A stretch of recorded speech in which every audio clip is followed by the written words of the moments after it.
Hey guys, welcome to Point Karting, and today we're going to talk about the 16 common mistakes that you can make when installing your 206 engine and how to prevent some of them. And today we're going to talk about how to install your exhaust system and not put it in a bind. So one of the areas that I focus on the most when I maintain an engine or do an engine refresh is inspecting the threads and the exhaust system. And so what I'm going to walk you through right now is how to properly install it so that you can be worry-free when you get to the racetrack.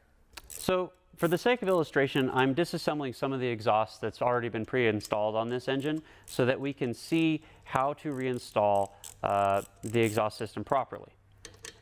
So what I have now is I have my front brace loosely installed with one of the factory bolts, and you can see here I've threaded it in. And what you essentially want to do first is tighten that almost all the way down. And if you look, you can see that we have a chamfer on the backside. And it's very important that when we put this brace in place that we set it over the exhaust so that fits nice and tightly. If you have to adjust this in a vise and get that to fit properly, that's really critical to do. Otherwise, you will torque the exhaust system forward and potentially run the risk of loosening these exhaust studs and damaging your engine. By doing it in this way, we prevent basically using this long lever arm to torque the whole exhaust system forward, which again is going to be very hard on the exhaust studs themselves. Okay, and now for the back brace. So what we'll do is we'll thread in our hex head screw, or in this case an Allen head screw. I strongly recommend tapping these screws, but the stock Briggs & Stratton bolt will also self-tap into the soft aluminum head.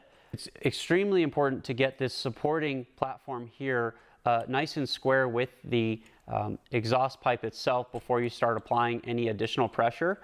Then what we'll do is we'll thread these hose clamps up and over the two tabs so that they're nice and gently in place before kind of tightening down this bolt that threads into our cylinder head.